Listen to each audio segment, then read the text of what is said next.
அண்மைச் செய்தி வெளியாக இருக்கிறது. வளைகுடா நாடுகளில் ட்ரோன் தாக்குதல் ஒவ்வொரு மணி நேரமும் அதிகரித்து கொண்டு இருக்கிறது. துபாய், குவைத், மஸ்கட், கத்தார் உள்ளிட்ட வளைகுடா நாடுகளில் ஈரான் 3வது நாளாக தாக்குதலை தொடங்கியிருக்கிறது. இதனால் அந்த பகுதிகளில் ட்ரோன் தாக்குதல் அதிகரித்திருப்பதை தற்போது நாம் அண்மைச் செய்திகளாக பார்த்து கொண்டிருக்கிறோம். துபாய், குவைத், மஸ்கட் உள்ளிட்ட பகுதிகளில் ட்ரோன் தாக்குதல் தொடங்கியிருக்கிறது. குவைத்தில் அமெரிக்க தூதரகம் மீது தாக்குதல் நடத்தப்பட்டிருக்கிறது. குவைத்தில் அமெரிக்க தூதரகம் மீது ஈரான் தாக்குதலை தொடங்கியிருக்கிறது. போர்க்களமாக மாறியிருப்பதாக தகவல் வெளியாகியிருக்கிறது. குவைத்தில் அமெரிக்க தூதரகம் மீது தாக்குதலை தொடங்கியிருக்கிறது. ட்ரோன் தாக்குதல் ஈடுபட்டதால் பெரும் பரபரப்பான சூழலை அங்கு நிலவுகிறது. இது தொடர்பான கூடுதல் விவரங்களை தெரிவிக்கிறார் நமது சிறப்பு செய்தியாளர் யோகேஸ்வரன். யோகேஸ்வரன், தற்பொழுது குவைத், துபாயில் 3வது நாளாக தாக்குதல் தொடங்கியிருக்கிறது. ட்ரோன் தாக்குதல் அதிகரித்திருக்கிறது. கூடுதல் விவரங்களை பதிவிடுங்க. ஈரானுக்கும் இஸ்ரேல் மற்றும் அமெரிக்க கூட்டுப்படைகளுக்கும் இடையிலான மோதல் தொடங்கி இன்றோடு 3 நாட்கள் ஆகிறது. ஆனால் கடந்த 2 நாட்களை விட இன்றைய தினம் மிக வீரியமாக ஈரானும் சரி, இஸ்ரேலிய பாதுகாப்பு படையினரும் சரி ஒருவரை ஒருவர் தாக்கி வருகிறார்கள். மிக குறிப்பாக ஈரானை பொறுத்தவரையிலுமே அமெரிக்க படைத்தளங்கள் அமைந்திருக்கக்கூடிய வளைகுடா நாடுகள் மீது ட்ரோன் தாக்குதல்களை நடத்தி வரக்கூடிய நிலையில இதில் பெரும்பான்மையாக பாதிக்கப்பட்டிருப்பது குவைத்தை பொறுத்தவரையிலுமே பல இடங்கள்ல ட்ரோன் தாக்குதல் என்பது அடுத்தடுத்த உயர்ந்த கட்டிடங்கள் மீது நடைபெற்று வரக்கூடிய நிலையில அமெரிக்க முகமைகளை குறிவைத்து இந்த தாக்குதல் என்பது நடத்தப்பட்டு வருவதாக சர்வதேச செய்தி ஊடகங்கள் செய்திகளை பதிவிட்டு வருகிறார்கள். இந்த நிலையில்தான் சில மணி நேரங்களுக்கு முன்பாக குவைத்தில் இருக்கக்கூடிய அமெரிக்க தூதரகத்தின் மீது ட்ரோன் தாக்குதல் என்பது நடத்தப்பட்டிருக்கிறது. அதற்கான புகைப்படங்களை கூட சர்வதேச செய்தி நிறுவனங்கள் வெளியிட்டிருக்காங்க. அந்த புகைப்படத்தையும் திரையில பார்க்க முடியும். குறிப்பிட்ட யுஎஸ் எம்பசி, அதாவது அமெரிக்க தூதரகத்தின் மீது ட்ரோன் தாக்குதல் நடத்தப்பட்டிருக்கக்கூடிய நிலையில அமெரிக்க வெளியுறவுத்துறை அமைச்சகம் ஒரு அவசர அறிக்கை என்பதை வெளியிட்டிருக்கிறது. அந்த அவசர அறிக்கையில குவைத்தில் இருக்கக்கூடிய அமெரிக்கர்கள் பாதுகாப்பாக இருக்கும்படியும் அமெரிக்க தூதரகத்திற்கு அமெரிக்க தூதரக பணியாளர்களோ அல்லது பிற அமெரிக்கர்களோ வர வேண்டாம் என எச்சரிப்பதாக தெரிவித்திருக்கிறார்கள்.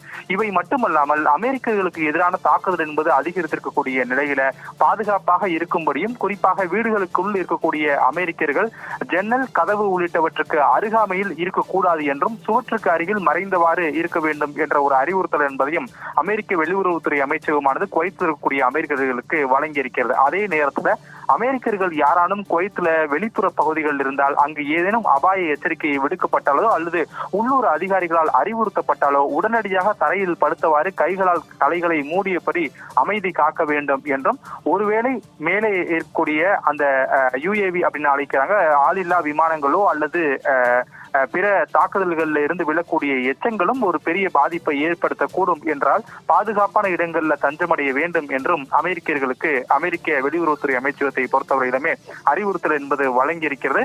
அமெரிக்க அதிபர் டிரம்பை பொறுத்தவரையிலுமே இந்த தாக்குதல் இன்னும் ஓரிரு வாரங்கள் நீடிக்க கூடும் என தான் எதிர்பார்க்கிறேன் என தெரிவித்திருக்கக்கூடிய நிலையில மிக வீரியமாக அமெரிக்க படைகளும் ஈரானும் ஒருவரை ஒருவர் தாக்கிக் கொள்கிறார்கள்.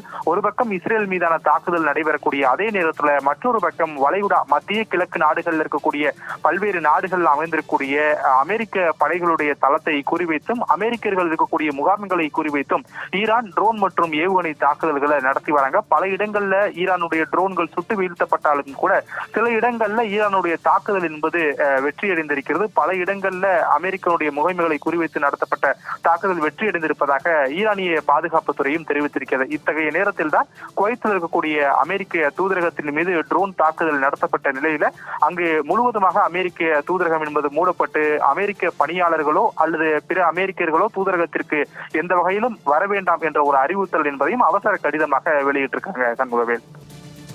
யோகேஸ்வரன், இந்த தாக்குதலை தொடர்ந்து இன்னும் ஒரு வார காலத்திற்கு மேலே இது தொடரும் என்பதற்கான அறிகுறியாகத்தான் ட்ரம்ப் குறிப்பிட்டீர்கள்.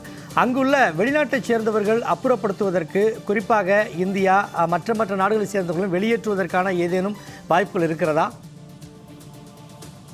வளைகுடா நாடுகளை பொறுத்தவரையிலுமே விமான நிலையங்கள் முழுவதுமாக மூடப்பட்டு இருக்கிறது. உலகத்தின் மிகப்பெரிய விமான நிலையமாகவும் அதிக பயணிகளை கையாளக்கூடிய விமான நிலையமாகவும் அறியக்கூடிய துபாய் விமான நிலையம் கூட 2வது நாளாக முழுவதுமாக மூடப்பட்டு இருக்கிறது. காரணம் ட்ரோன் தாக்குதல், ஏவுகணை தாக்குதல் என அடுத்தடுத்து நடந்து வரக்கூடிய நிலையில பாதுகாப்பு நலன் கருதி சர்வதேச வான்பரப்பை மூடியதோடு விமான நிலையங்களையும் வளைகுடா நாடுகள் மூடியிருக்கிறார்கள். இதன் காரணமாக அங்கிருக்கக்கூடிய வெளிநாட்டினர்கள், குறிப்பாக இந்தியர்கள் உட்பட பலரும் அவருடைய தாயகம் திரும்புவதற்கோ அல்லது பாதுகாப்பான நாடுகளுக்கு செல்வதற்கோ சிக்கல்கள் ஏற்பட்டிருக்கிறது. இருப்பினும் கூட இந்திய வெளியுறவுத்துறை அமைச்சகம், அதே போல ஒவ்வொரு நாடுகளுடைய வெளியுறவுத்துறை அமைச்சகங்களும் வளைகுடா நாடுகளில் இருக்கக்கூடிய அவரவர் நாட்டு மக்களுக்கு தூதரகங்கள் மூலமாக தேவையான உதவிகளை வழங்கி வருவதோடு பாதுகாப்பான இடங்களுக்கு உடனடியாக செல்லுங்கள் என்ற அறிவுறுத்தலையும் வழங்கி வராங்க. குறிப்பா இந்திய வெளியுறவுத்துறை அமைச்சர் ஜெய்சங்கரை பொறுத்தவரையிலுமே குவைத், ஐக்கிய அரபு அமீரகம், துபாய் உள்ளிட்ட பல்வேறு நாடுகளுடைய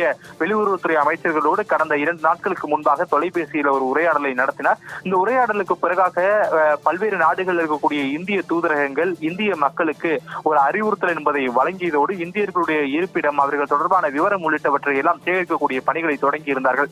இத்தகைய சூழலிலே அங்கிருக்கக்கூடிய இந்தியர்களோ அல்லது பிற வெளிநாட்டினரோ குறிப்பிட்ட தாக்குதல் நடைபெறக்கூடிய நாடுகளிலிருந்து அவரவர் சொந்த நாட்டிற்கோ அல்லது மற்ற பாதுகாப்பான நாடுகளுக்கோ செல்ல முடியாத ஒரு சூழல் என்பது விமான நிலையங்கள் முழுவதும் மூடப்பட்டிருப்பதால் ஏற்பட்டிருக்கிறது. இன்னும் ஒருவேளை நிலைமை மோசமடையக்கூடிய பட்சத்தில் இந்தியா தரை வழியாக மீட்பதற்கான நடவடிக்கைகள் குறித்தும் ஒரு பக்கம் ஆலோசனை நடத்தி வருகிறார்கள். அதற்கு உதாரணமாக தான் இஸ்ரேல் மற்றும் ஈரானில் இருக்கக்கூடிய இந்தியர்களை பாதுகாப்பாக ஜோர்டான் வழியாகவும் அதே போல எகிப்து வழியாகவும் இந்தியர்களை அழைத்து வருவதற்கான ஆலோசனைகள் என்பது நடைபெற்று வருகிறது. ஆனால் இப்போதைக்கு பல்வேறு நாடுகளிடையே, குறிப்பா வளைகுடா நாடுகளிடையே இந்த தாக்குதல் என்பது வீரியமாக இருக்கக்கூடிய நிலையில தரை வழியாக இந்தியர்களை மீட்பதிலும் சில சிக்கல்கள் இருப்பதன் காரணமாக இந்தியர்கள் இப்போது பாதுகாப்பான இடத்தில் இருக்கிறார்கள். இருக்கக்கூடிய இடங்களில் இன்னும் பாதுகாப்பாக தங்களை வசப்படுத்திக் கொண்டு இருக்குமாறு அறிவுறுத்தல்களை மட்டுமே வழங்கி இருக்கிறார்கள். ட்ரம்பை பொறுத்தவரையிலுமே இந்த ஈரானியர்கள் சரணடையும் வரை இந்த போர் தொடரும் என அறிவித்திருக்கிறார். அதே போல ஈரான் அரசை பொறுத்தவரையிலுமே தங்களுக்கு இந்த மோதலில் வெற்றி கிடைக்கும் வரை தாங்களும்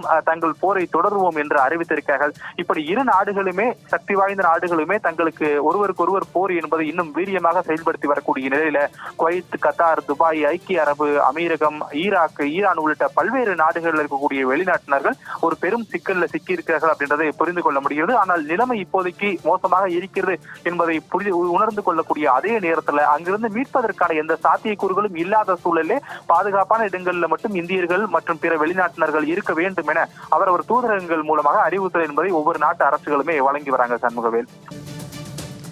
யோகேஸ்வரன், நீங்கள் குறிப்பிட்டது போல போர் அமெரிக்கா ஈரான் மீது தொடுத்திருந்தாலும் கூட இது உலக நாடுகள் மத்தியிலே பெரும் ஒரு அச்சத்தையும் பதற்றத்தையும் ஏற்படுத்தி கொண்டிருக்கிறது. என்ன காரணம்னா இது உலகப் போராக மாறிவிடுமோ என்கிற அச்சமும் இருக்கிறது. அந்த அடிப்படையில் ஈரானுக்கு ஆதரவாக வேறு ஏதேனும் நாடுகள் களமிறங்கி இருக்கிறதா? அது பற்றிய தகவல் இருந்தால் குறிப்பிடுங்க.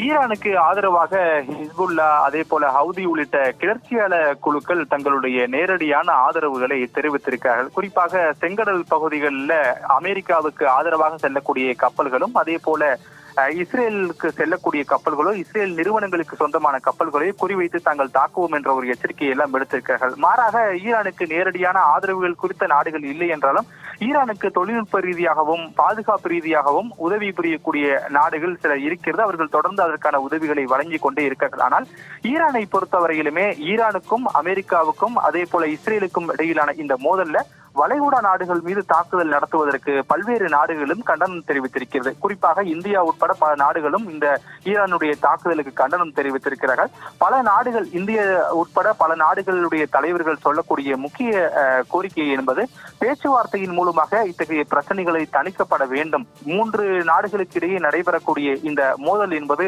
வளைகுடா நாடுகள் மற்றும் மத்திய கிழக்கு ஆசிய நாடுகள்ல ஒரு பெரும் பதற்றத்தை ஏற்படுத்தி இருப்பதோடு இது சர்வதேச அளவிலான ஒரு பதற்றமாக மாற தொடங்கி இருக்கிறது. எனவே ஈரான், இஸ்ரேல் மற்றும் அமெரிக்கா உள்ளிட்ட 3 நாடுகளுமே இந்த விவகாரத்தில் பேச்சுவார்த்தையின் மூலமாக இந்த பதற்றத்தை தணிப்பதோடு ஒரு சுமூகமான பேச்சுவார்த்தை நடத்துவதற்கு விரைவில் ஏற்பாடு செய்யப்பட வேண்டும் என்றெல்லாம் அவர்கள் தரப்பிலிருந்து கோரிக்கை என்பது விடுக்கப்பட்டிருக்கிறது. ஆனால் ஈரானை பொறுத்தவரையிலுமே கமேனி கொல்லப்பட்டதற்கு எதிர்ப்பு தெரிவிக்கக்கூடிய வகையிலும் அதற்கு பழிவாங்கக்கூடிய நடவடிக்கைகளும் தாங்கள் தொடர்ந்து ஈடுபடுவோம் என்றும், அமெரிக்கா இதுவரை பார்த்திராத ஒரு தாக்குதலை ஈரான் அமெரிக்காவுக்கும் இஸ்ரேலுக்கும் பதிலடியாக வழங்கும் என்று அவர்கள் எச்சரித்திருக்கிறார்கள். ஆனால் அமெரிக்காவும் இந்த எச்சரிக்கைக்கு மறு எச்சரிக்கை என்பதை ட்ரம்பே செய்தியாளர் சந்திப்பின் போது தெரிவித்திருந்தார். ஈரான் இதுவரை பார்த்திராத ஒரு சக்தியை கொண்டு நாங்கள் நிச்சயம் ஈரானை தாக்குவோம், ஈரான்ல குண்டு மழை பொழியக்கூடும், ஒருவேளை ஈரானியர்கள் சரணடைய விட்டால் என்று அவரும் எச்சரிக்கையை விடுத்திருக்கிறார். ஆனால் நேற்றைய முன்தினம் ஒரு இரவு ஈரானுக்கு பாதுகாப்பு படையினருக்கு ட்ரம்ப் கால அவகாசம் வழங்கியிருந்தார். இரவுக்குள்ளாக ஈரானியர்கள் அனைவருமே தங்களுடைய ஆயுதங்களை ஒப்படைத்துவிட்டு சரணடைய வேண்டும், இல்லை என்றால் குண்டுமலை பொழியக்கூடும் என்று அவர் எச்சரிக்கையை விடுத்திருந்த போதிலும் கூட கமேனி கொல்லப்பட்டதற்கு பழிவாங்கக்கூடிய நடவடிக்கைகளை ஈரான் தொடர்ந்து மேற்கொண்டு வருகிறது. அதன் ஒரு பகுதியாக தான் வளைகுடா நாடுகளில் இருக்கக்கூடிய அமெரிக்க பாதுகாப்பு தளவாடங்கள், குறிப்பாக கடற்படை தளங்கள் அமைந்திருக்கக்கூடிய இடங்கள், ராணுவ முகாம்கள் அமைந்திருக்கக்கூடிய இடங்கள், விமானப்படை தளங்கள் அமெரிக்காவுக்கு இருக்கக்கூடிய இடங்கள் எல்லாம் குறிவைத்து இந்த ட்ரோன் தாக்குதல் என்பது ஈரான் என்பது மேற்கொண்டு வருகிறது.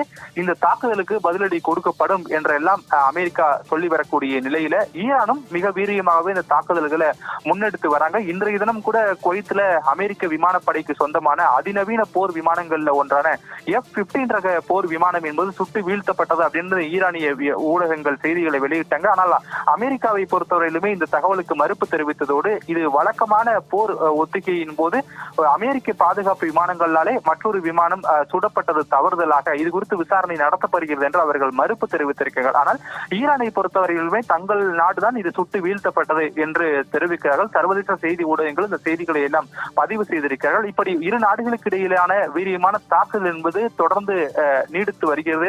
அதே நேரத்தில் இஸ்ரேல் மற்றும் ஈரானை தாண்டி மத்திய கிழக்கு ஆசிய நாடுகளில் இடம்பெற்றக்கூடிய பல நாடுகளும் இதன் காரணமாக ஒரு பெரும் பாதிப்புக்கு உள்ளாகி இருப்பதோடு பல்வேறு பொது சொத்துக்கள் சேதமடைந்திருக்கிறது. இதற்கு கடும் கண்டனங்களை நாங்கள் ஈரானுக்கு தெரிவித்துக் கொள்கிறோம் என்ற ஒரு நிலைப்பாட்டையும் கூட்டாக சேர்ந்து ஒன்றாக எடுத்திருக்கிறார்கள். சண்முகவேல், கூடுதல் விவரங்களை வழங்கியமைக்கு நன்றி யோகேஸ்வரன்.